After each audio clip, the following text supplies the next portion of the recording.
That was dope. What is going on, everybody? Yeah, Justin, it's pretty cool, man. I am a fan of that. I thought it was like a pre-rendered thing from YouTube, and then I saw like on the TV screen, like it had all it's our all little, you guys. It's all us. I was It's like, all yeah, them. cool. Yeah. Oh my goodness. No. Hey, good job. Good friggin' job. Yeah, Justin was working on that, so he didn't do any editing on the shorts this week. So the shorts, if you can tell, the production So he was slacking. Is what it started. No, I did he's it. not doing enough. Is what you're saying. I was about to push for a raise for you, Justin, but oh well. Yeah, we're done. Yeah, I get it. I learned how to use CapCut this weekend because of Justin. I think I got pretty good at it by the end of the week. I'm returning my applause. I take it back. That's totally fair. No, but seriously, that was excellent. Very good. Good. Very good. Glad you liked it. Cool. Well, we have been, we did the 10-year show, and then we did last week's Remake Revolution. So I thought it'd be fun to catch up with some movies that we've seen lately that we haven't really talked about, and some geek news that we haven't talked about at all that maybe we should. And I won't kick it off. We'll do Max's anime minute in a minute, but I do want to recommend a rom-com. Maniac minute. Close enough. Anyway, the rom-com anyone but you with Glenn Powell and Sydney Sweeney is awesome. It is awesome. I can't remember the last time I laughed out loud watching a movie, and I laughed out loud quite a few times. Has anybody seen it? Nope. Anyone but It's in my Netflix queue. I've been meaning to see it. I just haven't gotten around to it, but I've heard some good stuff about it. Yeah, I like both of them quite a bit, especially her. I've seen her in more things than I've seen him in, but their chemistry in this movie is so good, and I can't believe how funny it was. Like, I can't remember, like, you guys know I watch rom-coms, but I don't come on here and recommend them to the audience. Like, this one it was pretty good. Like, I think a lot of people would enjoy it, so definitely go check it out. And it's not like a hot take, me saying it's awesome. I think everybody's already on that train. I think I'm late, but it did really well at the box office. It did really, really well, I think. So, nice. All right, Max, what you got for us? Max was like, dude, the comedic timing for that was incredible. He's like, I quit the Holy show. cow. that was perfect. All right, well, we wait for yeah. While we wait for Max, Mike, let's talk about the First Omen. First, before you dive into it, what's your stance on the franchise? That franchise. So I enjoy the actual First Omen. I enjoy the first movie quite a bit, just because I feel it's solid filmmaking of that era with Gregory Peck, and taking a pretty devastating role. And then from there, the sequels vary in quality, and also my exposure to the sequels was I was in college freshman year, hang out in a friend's room, and she and I were just getting drunk and watching all 4 movies in a marathon. And so part 2, Damien, it's fine. Kind of unnecessary, I felt. Part 3 with Sam Neill as adult Damien, he's the best part of that movie, but then it gets, I don't know, kind of ridiculous. I don't remember part 4. And that's pretty much it. And then I heard about this one, and you know what? I actually kind of enjoyed this prequel, because it is a prequel. Even though the connections to it at the end, I felt we didn't necessarily need those. I felt it could stand on its own as its own thing, but I might get into another movie that kind of does a similar thing that was released this year that also stars your girl Sydney. But it was fun. It was really stylized, and wow, I was kind of blown away at some of the stuff that they were showing in it. Like I made a tweet of there's one scene, and I watched it on Disney Plus / Hulu, and right after that scene, there's a lot of weird feedback or something going on here. But after that one scene, there was a commercial for Push Pops, and I was like, that's unfortunate timing. I agree with you. I enjoyed it quite a bit, and I hate the fact I know it's forward thinking. We always say, don't plan ahead too much, but I kind of wish this wasn't directly into the original, because I kind of would like to see where this director went with what she set up at the end of this movie, because there's something she sets up that's not touched on in the original Omen franchise that I find more fascinating than I find the idea of it more fascinating than the actual original Omen movies. Oh, you mean like where? Okay, where were those characters in the sequels? In other words, Well, like, I think is that there's what a you mean? good. I think there's a good story to be told there that I'd like her to continue, but since they tied it up to the original, I don't know if we ever will get that. And I said the director, she did such a good job. I'm trying to find her name so I can give her credit. But, It did something that again we'll probably touch upon with the movie later on, but it did the fan service thing in the end of the movie a lot better. I felt where it's just like here's a reference, here's a photo of someone you know from the original movie. You don't need to actually have that character show up as a weird CGI puppet. Here's just a photo of that character, and it works. Like it's more low key and stuff. Max is just phasing in and out of reality today. It's fine. It's Three Geeks. Her name's Arkasha Stevenson. Great job directing this. I cannot wait to see more from you. That lead performance. What's her name? The character's name was Margaret. Like, yes, really good. Nell Tiger Free is her name. Yeah. And That's why it's a really cool name too. But no, I liked her performance a lot. It is my favorite movie in that franchise. Like, you know, I'm not a huge fan of the franchise. There's a moment in the second one that I thought was really cool, but it's there and gone in the span of like 30 seconds that we didn't like, you know, Damien realizing he's the Antichrist and what that means for him. Like we spend 1 minute of him in like dread and it's gone. It's gone. I think that would have been the interesting exploration. I really felt the second one was for the most part really unnecessary. It's well made. It's just that you could have made the jump from the first Omen, the actual First Omen movie, to part 3 with Sam Neill, and in between you could have put the pieces together that Damien figures out what he's supposed to be. Like the second one really didn't, like you said, establish that as necessarily as it could have. And so there were elements in this movie that I really liked, like the idea of there's always going to be kind of a guardian there for those types of people, as it were. And man, those people are devoted. Holy crap.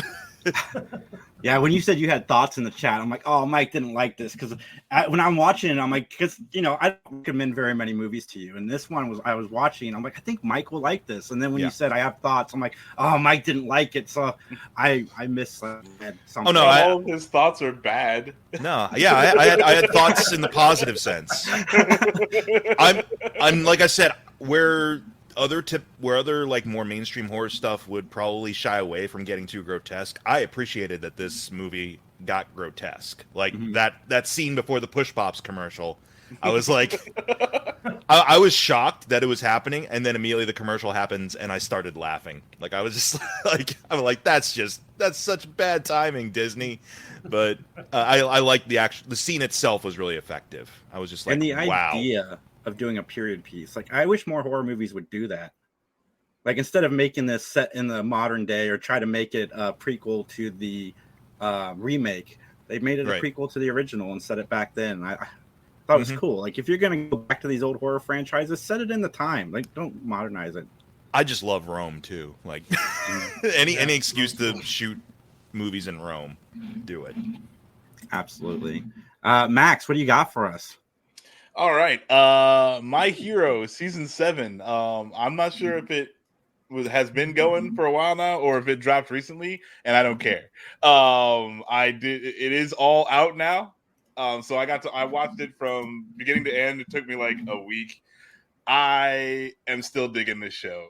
If you need a Naruto or a DBZ in your life, that hole has not been filled. My Hero is doing God's work, and season 7 was dope. The only thing I don't like is they save everyone like all the time. Some people just need to die. I shouldn't say they save everyone, but they mostly like they have like a 99% save rate, and let it happen.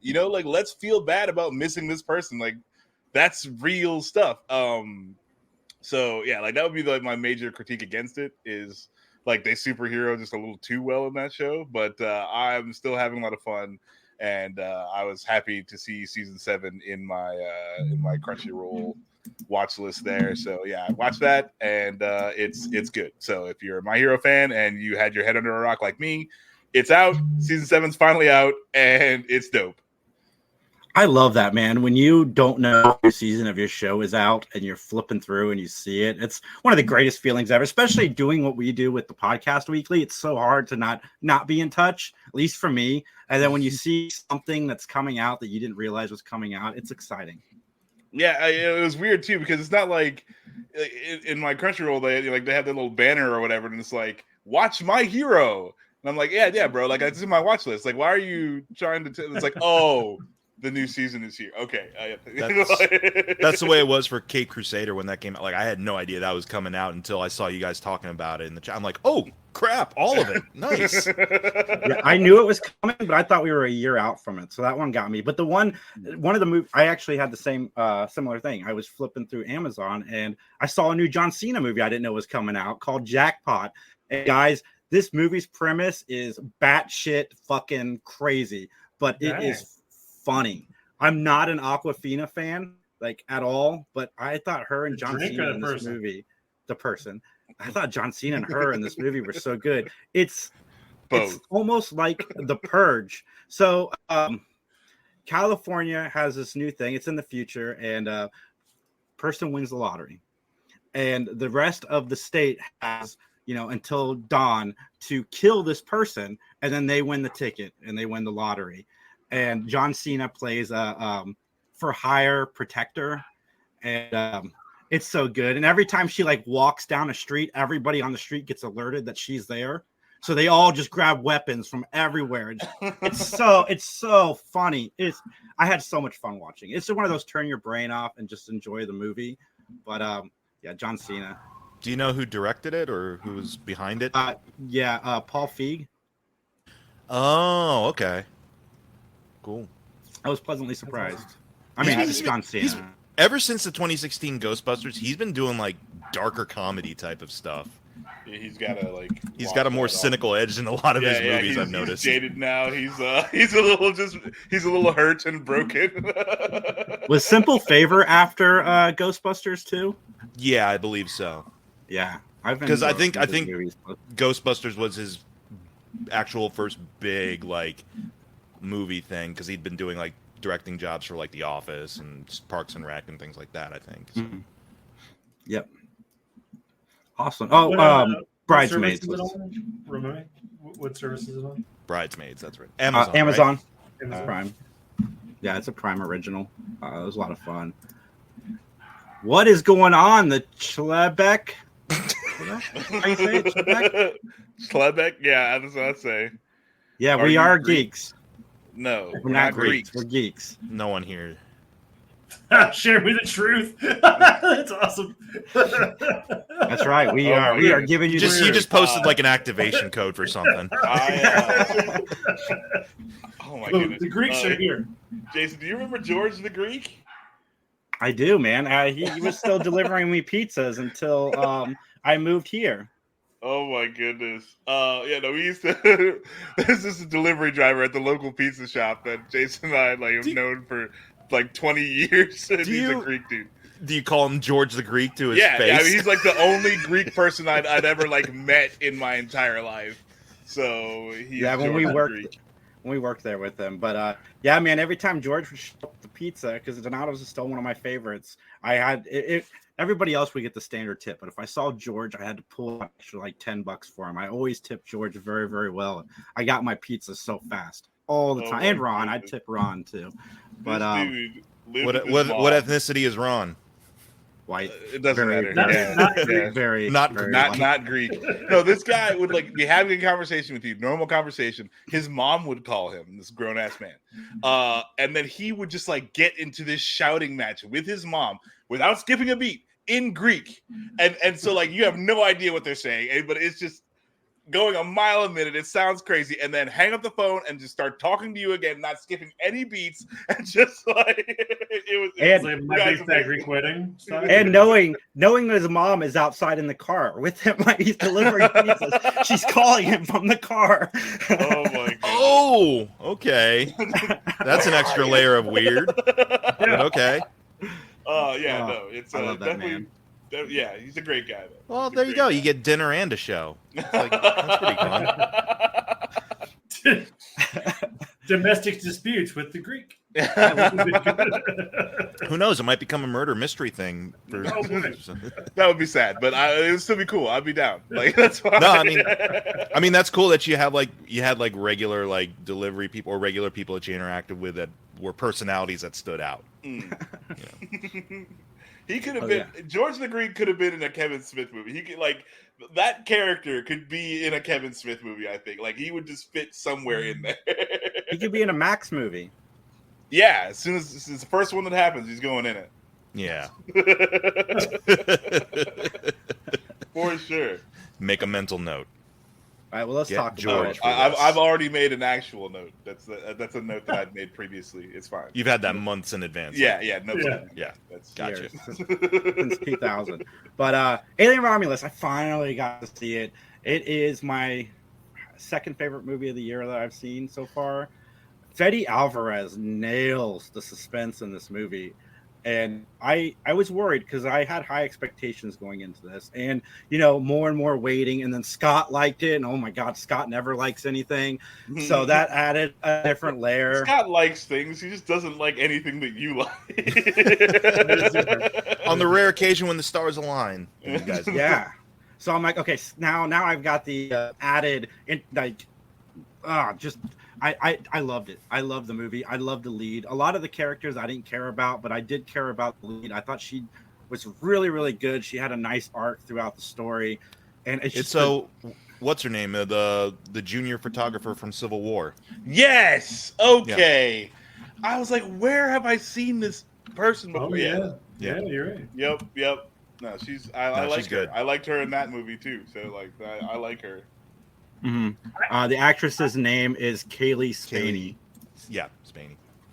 I don't know. I saw it, and I don't know how spoiler you're gonna get, but like, I didn't really like any of the humans in this movie. I was one of the ones where I was like, okay, the alien can have all of you. I was very indifferent to it. I mean, we've all seen it, right? Yeah. Mm-hmm. I think So we can get into spoiler talk about it, certainly. But Now we put I up get what you're saying, Justin. I mean, that one character, though, it served a purpose because I'm like, oh, I can't wait for this dude to die because he's an asshole. 1,000%. Oh yeah. 1,000%. Like that was The cousin. That was the easy. There's always got to be one. I mean, I knew it was giant. coming, but it was a satisfying death. I'll get it. Yeah, like that's the thing too. Like it felt good when it happened. Like I was like, all right, there was a significant amount of pain and or suffering involved with this death. He needed that. Like that guy needed that. The audience knew because they know the history of the alien blood being acid. Like, oh boy, he's about to have a world of pain if he doesn't figure out real quick. He needs to get away from that thing, and he just didn't figure it out fast enough. You know what I mean? It was very satisfying. That pregnant lady, my God, she had a bum rap. Right? Yeah, no, she had it the worst. That was for sure. Oh my goodness. That's going to be another recurring theme with a lot of these movies that we're talking about tonight is pregnancies that are extremely complicated. I like that actress too. I like that actress a lot. She's been in things that I really liked her in. I guess this is. I mean, Max or Justin, you guys want to go first on your thoughts about? Oh no, you go ahead. Yeah, go ahead. Okay, just because here's the whole thing because I know we've been in a back and forth on the chat about it, Jay. But I did like the movie overall. I think it's a perfect. Here we go. It's fine. Perfectly fine. Perfectly fine. Movie. It starts. It ends. It's fine. There are sequences in it. It's very atmospheric. It's a great continuation of Ridley's visual and atmospheric aesthetic that he set up in the first movie. I feel it's very fitting that it does pick up basically with elements from the first movie. Although I'm like, didn't the Nostromo get vaporized? Why are there still fragments of it floating around?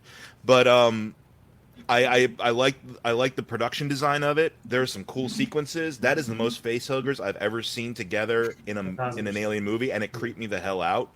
The acid blood in Zero Gravity was really ingenious. I felt tension about that. I'm sorry though, we're gonna have to talk about this. The point where it kind of pivoted for me into like, okay, now they're just playing the hits. It is the character that shows up who is basically, even though it is a brand new character or a character we haven't met before, visually though, it's a callback to a legacy character from the first movie. There's no reason it should be that character. There are many other synthetic models out there. We've had Michael Fassbender, we've had Lance Henriksen, we have a synthetic in this movie who he was really good too. Yeah, Andy was my favorite character. But again, synthetics come in all shapes and sizes. There is no reason other than blatant fan service for the diehards who remember the first movie for the character that shows up to be that likeness. And immediately when I saw that character, the entire narrative of the film shifted, where it was like, okay, we're echoing a fight in the vacuum of space. We're echoing, for some reason, get away from her, you bitch, which I hated that line came out of Andy. Yeah, it felt so forced. It was no point. The whole reason he'd never even call anyone that. Whole reason Sigourney Weaver says that in Aliens is because the whole movie's about moms who are really defensive and will fight other moms. But Sigourney Weaver's character will say, "Get away from her, you bitch." Yes. Versus Andy would just be like, "Get away from her." He sounded embarrassed to say it too. Yeah, he's like, "Get away from her, you." Bitch. It's sort of like the same thing we're talking about with Hugh Jackman. Like when he cusses, it's weird because you're just a really nice guy. I don't see you saying that.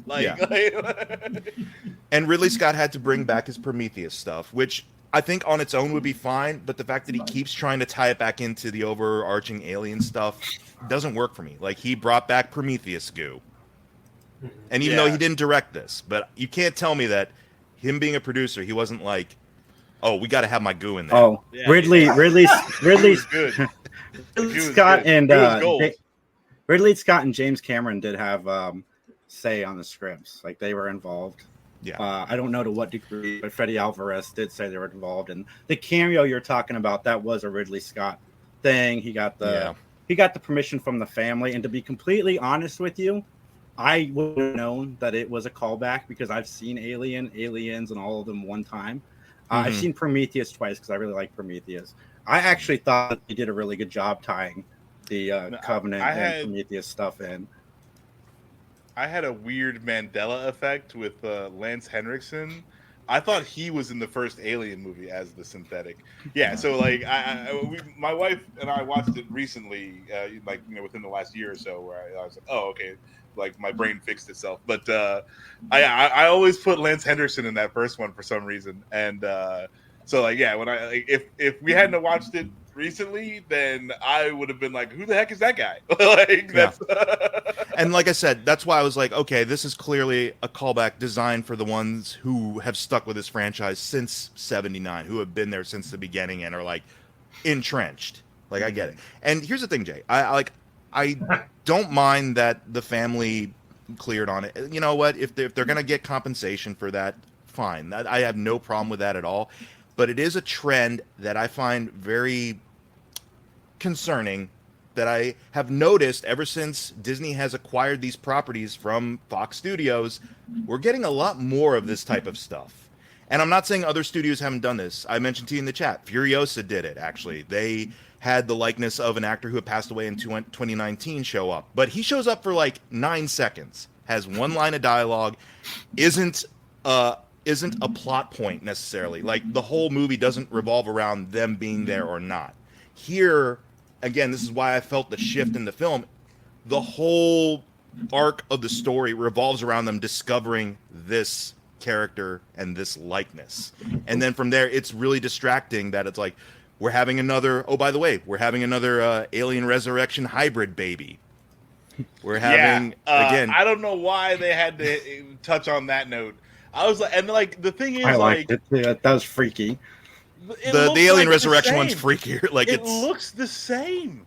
Like, I feel like, or like, not exactly the same, but I'm like, that is like the same guy designed them. You know, it's like, oh, okay, he's got better technology now, so now it looks a little grosser. It's got, like, different weird things. Right. But like, the monster is in essence the same. Well, it was. They did use the same special effects team, or the same practical effects team from the first 4 Alien movies. But it's also the fact that it's serving the same narrative purpose that the other one did back in '97. Yeah, and it's like you're saying, like, it's just like a playback of like, this has got to happen, that's got to happen, that's got to happen. We got to have the goo. Yep. part of me was like, is this just bothering me more because all this started after the reveal of that character, who's a clear callback. Like that was my main thing, because I was knife. with the movie for the first half of it. Like I like the setup of the first half where it's like these kids want to get off this shitty planet. There's a reason that they're doing this, and it's not just like, oh hey, we need money or we're greedy and okay, like yeah, they're being abused and extorted and what's the other word? Exploited. Exploited. There it is. Yeah. And they're like, okay, we have a chance to break free of this. Let's go for it. Now, is it exactly legal? No, but like, what else is there to do? It was going to be like a heist in space. Yes, yeah, and I was 100% on board for it. I was like, this is different, like, and that's cool. You get the theme. You know, it's a recurring theme throughout all the Aliens movies so far. Weyland-Yutani sucks. Yes. Yeah.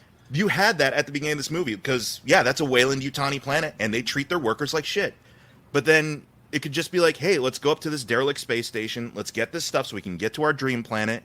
And an alien shows up, and, it's that.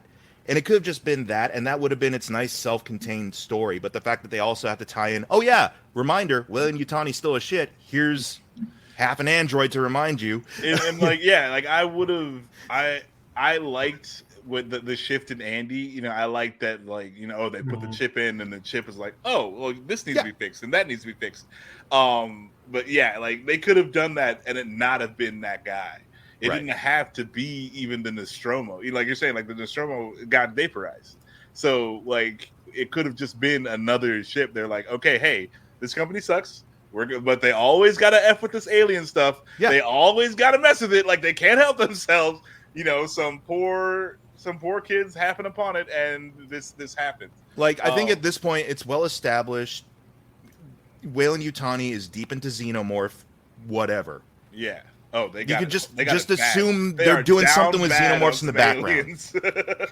It doesn't have to be a one-to-one connection with the first movie in terms of like, oh, they got it from the Nostromo, or they got it from, or they got the stuff from when in Aliens, when 426 is finally populated. Or it could just be like, no, Weyland-Yutani knows where these things are and is just dicking around with them in the background. Just assume that. Right. And again, and that's the other thing is where you don't need everything just spelled out in the movie with dialogue or whatever. Like, you don't have to walk us through that. Like, you can imagine these things coming together in any, it's not a stretch to put that together. But like I said, there was stuff that really did work. I liked a lot of the new kind of ideas and sequences they did. Like I said, the acid blood 0G stuff. I was like, super cool. That's kind of cool, honestly. I really that was dug dope. That. But it was just that I felt bombarded by a lot of the callbacks, and I just felt like it felt like I was more aware of them because of the fact we have a deep fake. We have a deep fake that's a major plot point here. You were. I watched the movie. I liked it. And here we go again. I like the movie. I'm putting my stamp on it. It is August 24th, 2024. Max says the movie was good. So in 2029, you'll hate it. Yeah. Yeah. The next time we talk about it, I always hated that movie, but no, it was good. Like I liked it. I had a lot of fun. I thought, again, like the different things that they did. The 0G acid in particular, I really, really liked. I was like, okay, they are trying. They're trying to make a good Alien movie, not like a lot of the Alien sequels. Because Fede Alvarez, he also did the 2013 Evil Dead, correct? Mm-hmm. Yeah. And that I felt echoes of that a little bit too, where it's like, you know what? I kind of like the changes they're doing with this new setup of characters. Like, oh, we're getting into like talking about addiction and mental illness and things like that. It's getting a little bit more psychological than the first Evil Dead was. And then, in the last half of that movie, it's just like, nope, someone needs a chainsaw hand. Don't ever watch that movie, Max. That movie will terrify you. Don't ever watch it. Don't worry about it. I haven't watched it yet. I'm not gonna watch it now. I think he can watch the post-credit scene. The post-credit scene, he can like. Yeah, it's just a face. You can handle that. It's a face. But no, this one I was in for because I really Alien is one of my favorite horror movies of all time, and it I put a lot of stock in that because again, it takes you have to make a good horror movie for me to watch it and like it and watch it again. So that, you know, like the Alien sets a high bar, and I feel like they didn't. I feel like Alien's still better, obviously, and like, just because you hadn't, when you see the monster, everything after that is worse. The build up is really the thing, and the genie's out of the bottle, essentially. Right. Yeah. You can't not know what you know about the monster, but like when you don't know anything about it, that's what makes it really scary. So I feel like they did a good job. They twisting things, like you're saying, like you've never seen that many face huggers in the same place at the same time, and that they would like hop around and it's the many bugs thing for me. Like one bug is okay, it doesn't bother me at all, but when you get the swarm of them, that's low key. I'm gonna be honest with you.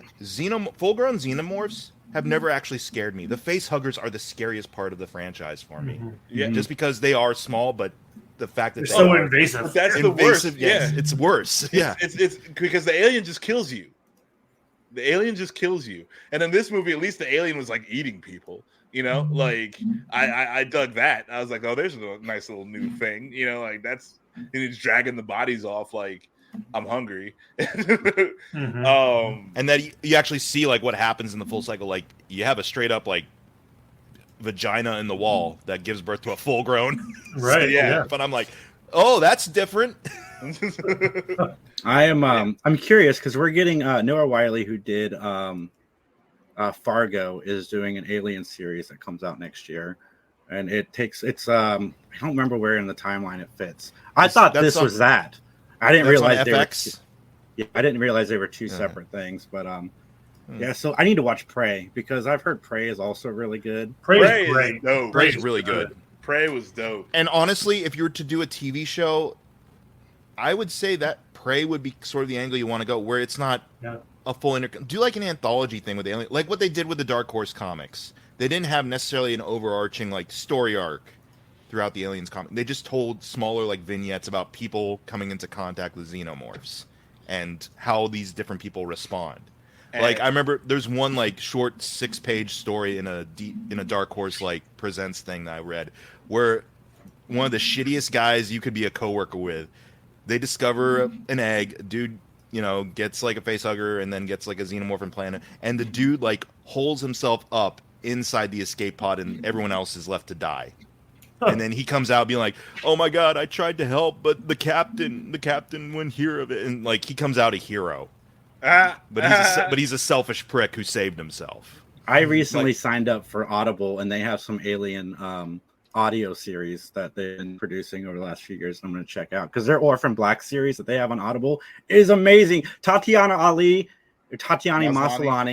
she's not just doing her normal characters. She's got new characters that she's voicing in this thing, and she's like the narrator. Characters instead of 9, dude. I mean, and she sounds like a different person every time, from the narrator to the. It's unbelievable. But that's another day. Always have my respect for Orphan Black because like she made you feel like they were all different people.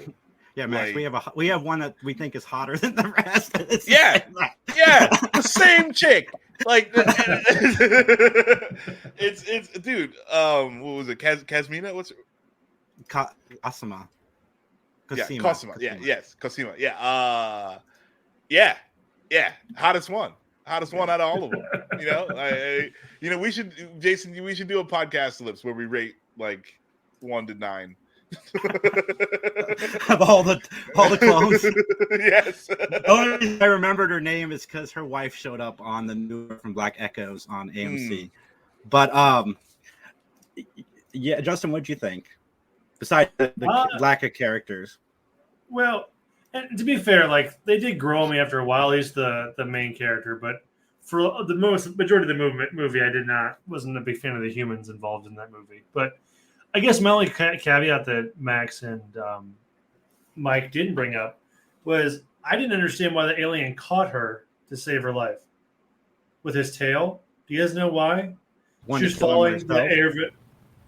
But what predator would do that? What predator it's dead either way. I get it's a cool thing to have happen in a movie, but it's just like why? Well, because they're reenacting that scene where Alien will get sucked out into space possibly, but our hero might get sucked out into space too. So we're doing that scene again.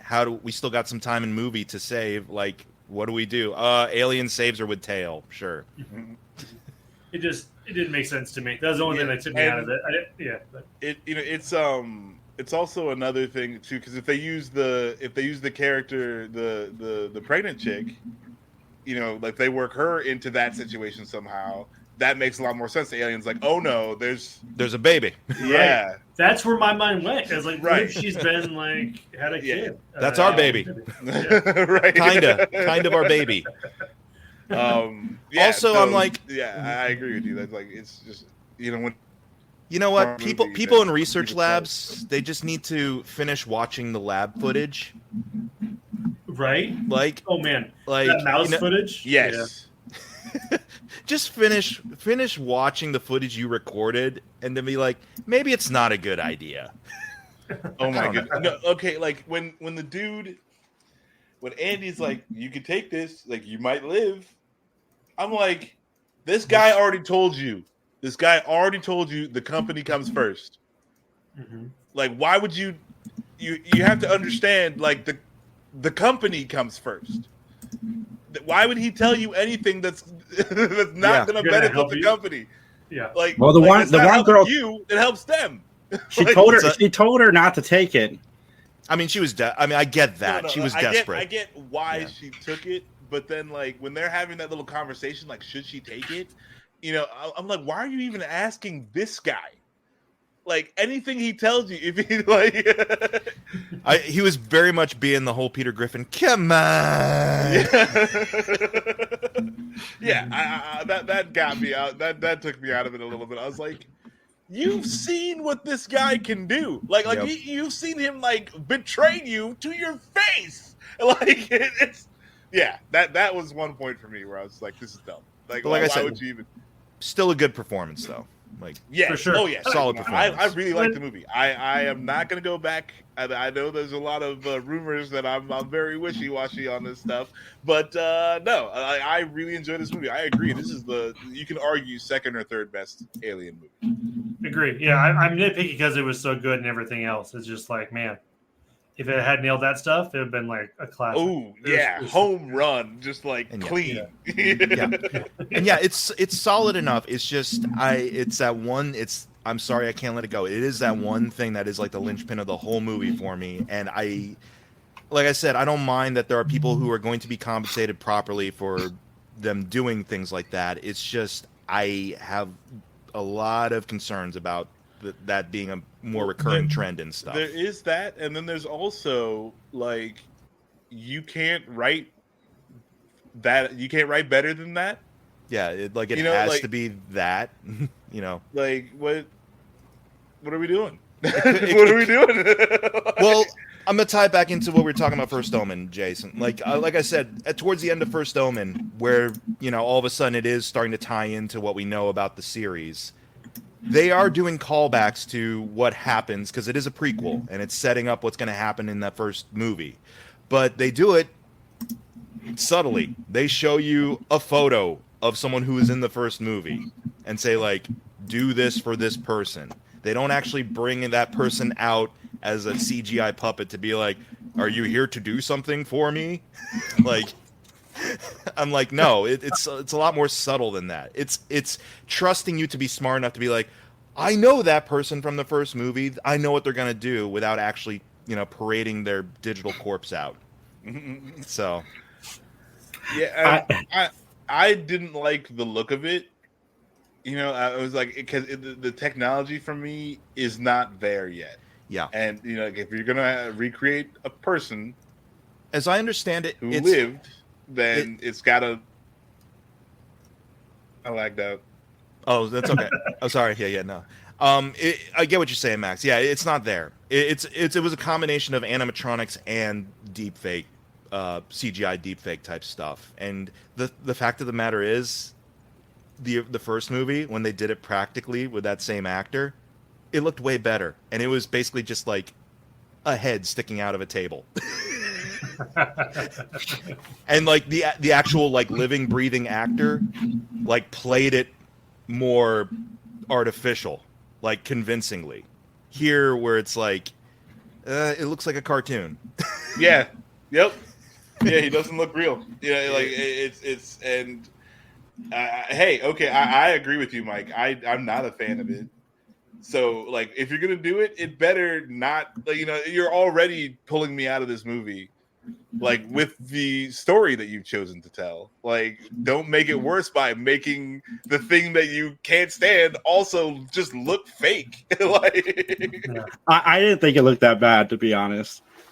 I haven't liked it yet. I have not liked one CGI face pasty. And I think it's because it was Android, so it didn't bother me because I mean, yeah, that could play into it too. Here's how it would have been okay with me if it just been like 1 30-second scene. But the fact that they keep coming back to it, like I said, it happens in Furiosa. They had someone resurrected via CGI in Furiosa, but it wasn't like a main player. Like their inclusion in the movie didn't necessarily propel the plot forward, in significant ways the way it did here. Like it was just it was George Miller, I guess, paying respects to a friend by wanting to have him in the history of, his Mad Max saga. Here, the fact that it's a character who's driving the plot and you keep coming back to it, it gets more and more it got more and more distracting for me the more they kept going back to it. I agree. It's just it doesn't look okay, because again, and I'm coming from a whole different side of it, because I'm like, if you want to make a cartoon, then make one. I'll watch that.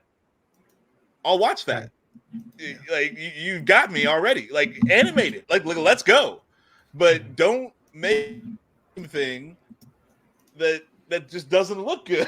I'm like, if you want it to be in real life, then it's got to be in real life. It's like people call like the Lion King remake live action. And I'm like, no, that's photorealistic. It's not live action. I saw the trailer for that new Mufasa movie, and I'm like, it doesn't even look photorealistic anymore. No. Like it just looks like a really well polished cartoon. At this point. Yep. And that's all it ever was. That's all it ever was. When you generate an image on a computer, you are animating. You're not. That's not. All right, guys. However much technology you want to use, you're still animating.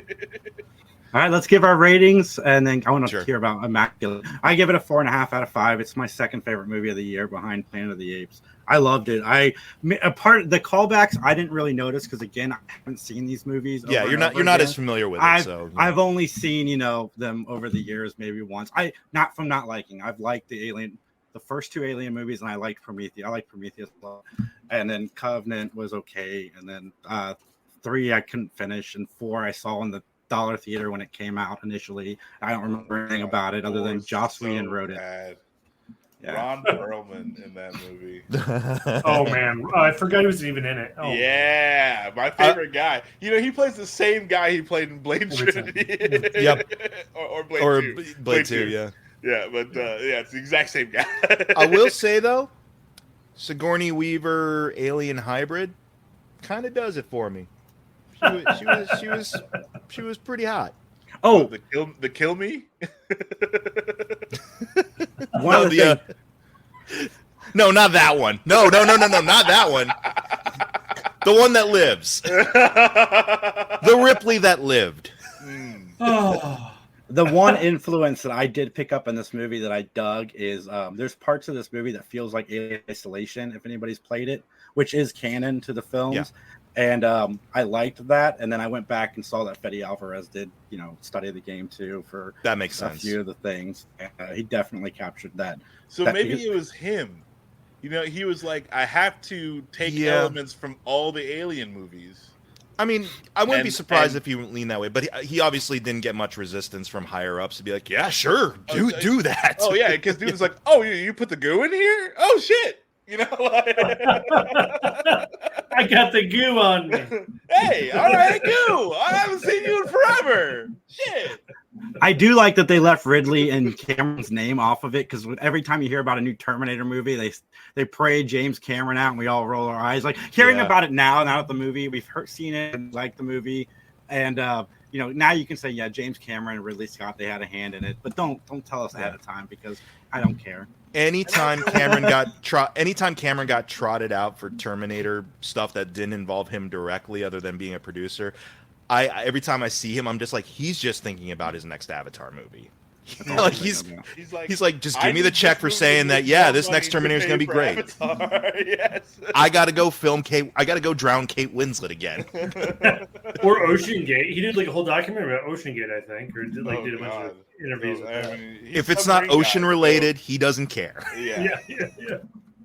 I mean, Justin, he's like, you look, give it. You see how much money I spent on my submarine? You see how good this shit works? Like, their shit was shitty. Like, look at my shit. That's kind of how I remember the conversation. That is kind of how it went. He's like, I hired scientists and I listened to them and I built this thing. This Mother asshole Nature. over here. Mother Nature's taking it back. Oh my goodness. No, that's like, I know it's like sad and like crap and terrible. I'm just not gonna say the terrible thing. I was gonna say a terrible thing. I'm not gonna say it. Growth. Really growth we have on the podcast. Oh my goodness. Yes, I'm gonna leave that one in my own day. All right, Justin. I'm an awful person. I gave it a 4 out of 5. I really did like it. I think it was good. There's some small qualms about it, but yeah, that was good. Yeah, I'm gonna kind of go with the consensus here. I think Alien is such a great franchise. It is it's so iconic and epic and all that good stuff, and I thought this was a great addition to it. So this is a 4 out of 5 with a caveat of you have to kind of be into Alien. If you're not, then I don't see you. There's nothing really here for you. So like it doesn't kind of hold its own weight for that. Like I couldn't show this to my mom and be like, yeah, okay, there's aliens, but it's also everything else that you want to see. Like there's none of that. But yeah, no, I dug it for sure. I had a great time. I thought it was acted very well.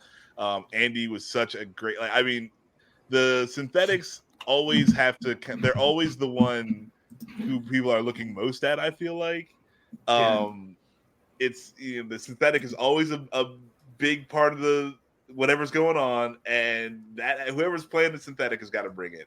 And I thought Andy was a great synthetic. I mean, he had to play two or three different characters, because Broken Andy is not like freaking businessman Andy. Yeah, so it was dope. I had a lot of fun, and I liked everyone in this. I want to see more of Rain and Andy. It doesn't have to be like an Alien movie. Just bring the characters back and throw them in like a Mad Max scenario. But I want to see these. I want to see these characters again because I like their story. I feel like in the prequel where we find out how Andy ended up in the dumpster for her dad to find. I don't want that. I don't want that. There's no aliens at all. It's gonna be Andy, an alien saga. I'm 2.5. I'm right down the middle. Like I said, I like the first half a lot and the promise it set up. But after the second half, despite having some good sequences, and like I said, the leads are good.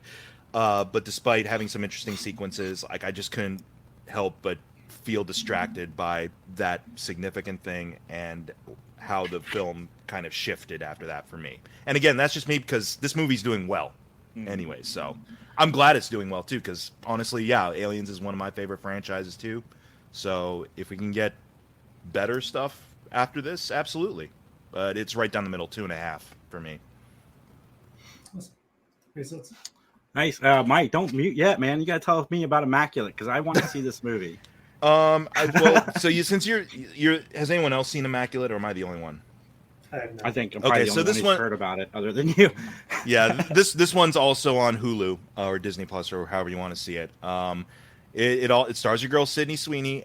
She's carrying the film. She does a really great job in it. It's good. I was invested in it as much as I was invested in the First Omen. It doesn't take as many bold risks or choices as the First Omen does, I feel. But it is essentially the same as the First Omen. But the last 20 minutes to half hour are kind of wild. I'm not going to lie. Because they just dump everything on you there where it's like, it's actually this going on. And then there's like some mad scientist type of stuff worked into it.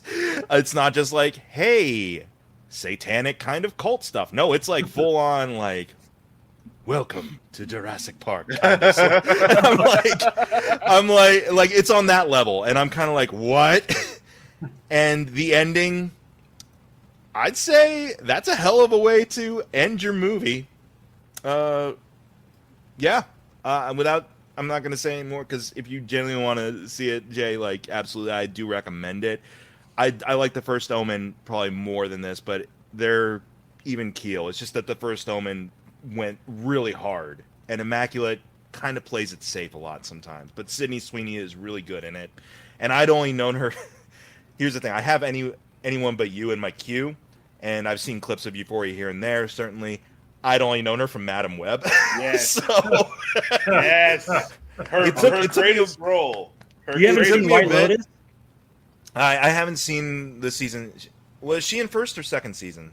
That's a good question. I think she's because that's the thing. I've only seen the first episode of the first. I wanted to get White Lotus is also in my queue, and I just haven't gotten around to actually doing it. Big queue. Yeah. It's a big queue. It took me a while. It took me a while to warm to Sydney here because she is playing it reserved at first. Because I mean, yeah, she's the same kind of as the Margaret character from First Omen. So she's a little soft spoken and reserved at first, but then when she has to go big and bold, like, man oh man, it's something to watch. But yeah, it's on par with the First Omen, but I like First Omen a little bit more. But yeah, first season of this. And then tell me about Miller's Girl, a movie that I've been curious enough. Like, I've been curious about it, but not curious enough to like dive into it because I do like. Oh, that side was heavy. Oh, Martin Freeman and yeah, it's okay. So the long and short of it is Jenna Ortega, and I want to stress this: she's an 18-year-old at a high school, and Martin Freeman is her English teacher, and they develop a tension. She tries to seduce him, right? Yeah, it's a weird kind of like bet with her friend. It's like a Cruel Intentions type of thing where she's like, oh, before I graduate, I'm going to get him. While her friend, who apparently is bisexual, is like, I'm going to get the PE teacher. The PE teacher is low-key down for it, too, which is weird. That's like, yeah, that's. It's, you see, I imagine it should be easier to get the PE teacher than but then it gets into this whole thing of like where she's kind of being the predatory one, and Martin Freeman's just a dumbass who doesn't recognize like, oh shit, there should be a boundary here. But at the same time, he's the adult in the dynamic technically. So even if he is being portrayed as kind of sort of the victim, it's still on him. So as much as they're trying to paint Jenna Ortega as this, mwahaha, I gotcha. Like, it's like, nah, because she's still in high school. And also, the movie gives her a lot of faux pretentious dialogue and voiceover to talk about. Because it's about being into, like, literature and stuff like that. So the language gets very flowery. They attend poetry readings together. It's up its own ass a lot. And so that was driving me nuts because part of me is, and also it does the grievous sin of dropping my hero Jeff Buckley. They needle drop Jeff Buckley in the stupidest scene, and I hated it. So yeah, that one's a 1.5 for me. 1 star for having a Jeff Buckley song, even though I hated the placement of it. It's Jeff Buckley, so I like the music.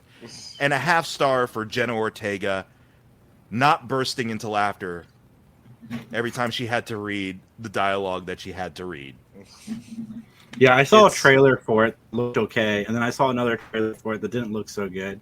And then I saw the reviews, And I'm like, I like both these people like so much. Like that's part of me that wants to see it. But then the other part of me is like, I don't want to ruin these two people for me. I mean, they're trying. I mean, hey, they're trying. Right, and you can't win them all, like people make bad movies all the time. There's no reason to, if you enjoy them, then just hey, this one wasn't it, and hey, they got to work too, it's food for Netflix. It's food for the Netflix machine, is what it is. So yeah. Nick Cage still gets a lot of good movies, even though all of his trash ones. So what do you guys think about a challenge of like find 3 things that you've never seen before or whatever on your choice streaming service and come back to the people with it? I mean, I'm doing it for you right now. Mac. Yeah, we're doing it right now. I don't do it very often, but I neither. I could be a part of that crew. And speaking of Netflix, I'm gonna give the 1.5 stars for Miller's Girl, 1.5 stars for The Union that came out. What was it last week? That's the Mark Wahlberg, Halle Berry, whatever. I action hate Mark comedy Wahlberg. thing. Halle Berry, bless her, she is trying in this. J.K. Simmons is trying in this. J.K. Simmons is dope. Luke Cage is trying. Mike Coulter's trying in this. Yeah, but Mike Coulter's not a very good actor, though. But fuck me, I can't stand this Joe Schmo Mark Wahlberg shtick anymore. He's playing the same. I'm a regular working Joe dumbass. Except I'm the fucking best. Except I'm the fucking best.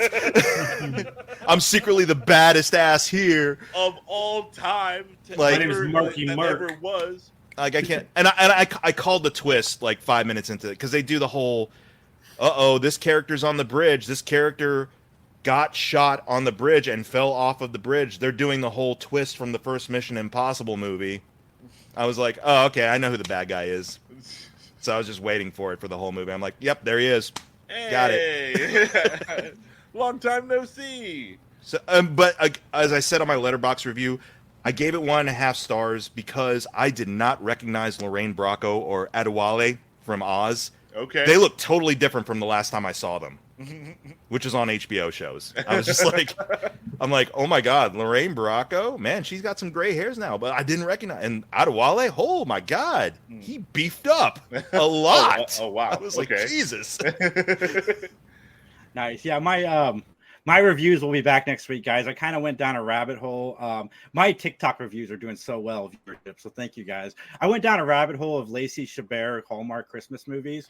I'm not going to review those, so don't worry about that. It's just you should review all of them. I watched 6 of them. 6.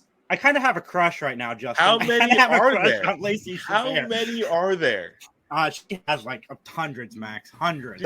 That's been like her main income for a while now, too, right? I thought she only recently came to the hall, like 3 or 4 years ago. Has it been longer? Oh, okay. Like wow. 2013, 2012, I think is.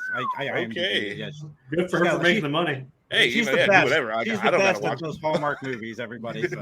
But guys, like, comment, subscribe. We'll talk the news next week. We're running out of time, but have a great day. What about the Crow? Oh God, the Crow's gonna suck. Haven't seen it. The Crow's gonna like that. Come on, dude, get out of here. I'm gonna go watch the '90s one right now. Oh Later, my guys. goodness.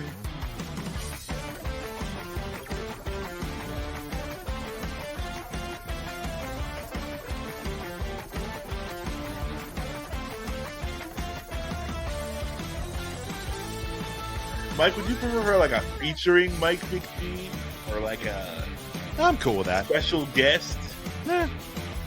And he's on the podcast more than you and I are. I know.